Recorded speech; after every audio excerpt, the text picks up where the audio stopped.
Welcome back to the Geelong Cricket Show as yes, it is that time. Good old Glenn's giving us a little bit of a chat there for the Duck of the Week award. And this week, well, it's a toss-up. It's either Peter Fulton or the Inverleigh Cricket Club. Inverleigh played St Albans Breakwater in Division 3 of the GCA. They made 7 ducks in their innings. Peter Fulton led the brigade. Bad luck, footsie. You're in the Glenwater, beg your pardon, Glenn. You're in the Glen McGrath Club. Division 1 of the Geelong Cricket Association's at semi-finals time. There's 6 teams boiling it down. Our special guest this morning, Darren Hauenstein, East Belmont and North Geelong, are playing out the Stuart Boyd Oval at Birdie Reserve at Grovedale. Your views on this one? Yeah, well, this is obviously a big game, for North Geelong, coming up against the top rank team in East Belmont for the season. So we obviously played North Geelong the final home and away of the season, and they're batting very strong to start with Fergie and Sam Hall putting on a 200-run partnership. I suppose the key to here is the bowling of East Belmont. You've had Sean Bogan, who's ex-Grovedale player, couldn't get a game at Grovey, come across to East Belmont for 2 years, and he's must be going close this season to winning the bowling average for the association, which is a great effort. He's a good young fast bowler who actually swings it. I think if he can make inroads to the into the North Geelong top order, then that might set up East Belmont for a win. And I suppose East Belmont finished on top for a reason.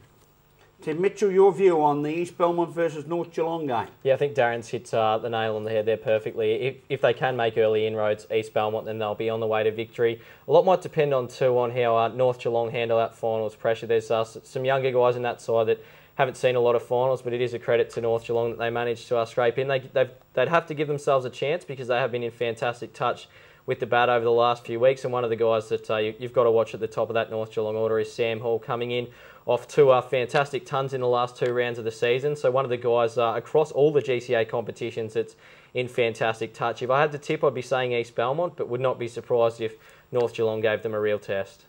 Tim Michell sitting on the fence once again. Brian Coughlin loves that. Geelong West, the reigning premiers, the Rams, they finished the season on a sensational charge home, take on Lara out at Winter Reserve, the home of East Belmont Cricket Club, number 1 oval. Timmy Mitchell. Yeah, well, as you say, Graham, Geelong West, they've prided themselves over the last couple of seasons, and obviously last season came home with so much of a wet sail to end up taking out the title, and their title defence effectively starts at Winter Reserve against Lara. I think the way they've been playing, you just have to love a side that has momentum, and they tallied up, I think, 347 or something along those lines in the final round of the season, with Sam Loftus and Glenn Tallarico both in really good touch, and they're 2 of the premier batsmen in the GCA competition. If those 2 fire again, then as much quality as there is in that Lara side, I really can't see a way that the Cats can end up knocking over Geelong West and progressing into the second week of finals. Darren? Yeah, these 2 teams I think met last year in the same venue in the semi-final last year, so they've played finals against each other. The Geelong West guys have just gone from strengths to strengths over the season. At the start of the year they were probably a bit shaky, but since then they've picked up some really good wins. They've got quality bats, they've got some great bowlers, and obviously they're a pretty good unit. So unless the Lara guys with Banbury and Yates get a good score, then I think West might be too strong in that one. In round 2 in a one-day, Grovedale 8 for 234 defeated St Joseph's all out 149. In round 13, it was a drawn game between Grovedale, who made 249, and St Joseph's 1 for 46, rain interrupted, and that was last weekend. Now again, Grovedale taking on St Joseph's, this time out at Lara. Darren Hauenstein. Another one again, strange one. I think the semi-final last year was at Lara as well, and that was Grovedale and St Joey's as well. So they've met there last season, and in that game, Grovey obviously came on top. So, I suppose those teams, you've got the guys from Geelong that have come back to St Joey's that have really, helped, I suppose, improve their young list that they generally have at St Joey's. Grovey, they've had a lot of finals experience. They've just won this season's 2020 competition in the GCA. Barry Cheetahs, thrives on playing finals cricket. So, I think Grovedale might get home there as well.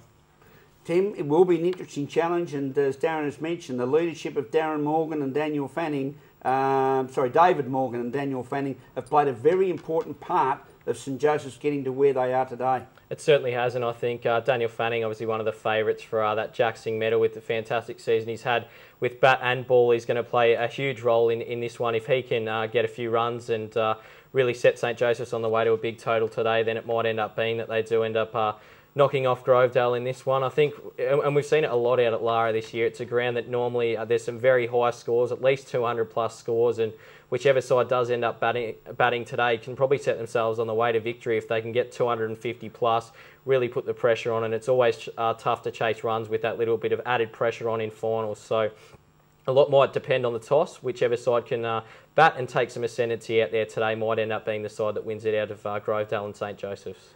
Division 2 in the semi-finals, and Thompson, undefeated so far this season, come up against Torquay out of Grinda Reserve, Tim Michell. Yeah, Torquay finally hit some form at the right time of the season last weekend, getting 250 together. Shane Thompson is the real key to their lineup. He's one of the premier batsmen in Division 2, but Thompson have just been the yardstick all year, and I can't see them throwing it away. They're looking for a little bit of retribution after going down in the grand final last year when they were red-hot favourites, and also promotion to Division 1. So there's plenty to play for Thompson, and I think they'll knock Torquay out in this first week of finals. Your thoughts, Darren?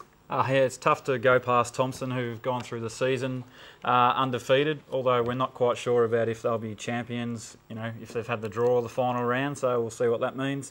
But yeah, Thompson, quality team in Division 2, and they should really give it a nudge this season again. And in the other two semi-finals are being played in Division 2. St Peter's take on Alexander Thompson out at Osborne Park at North Geelong, and Guild Saints take on Highton out at Leopold Memorial Park. In Division 3, there'll be semi-finals there. Lethbridge taking on Mottawarri out at Winchelsea. Teesdale Tadpoles are taking on Corio Bay Cricket and Sports Club out at Lethbridge, but the big game and all eyes will be out at Mottawarri. St Albans Breakwater taking on Little River. Darren? Again, St Albans have just absolutely torn that Division 3 apart.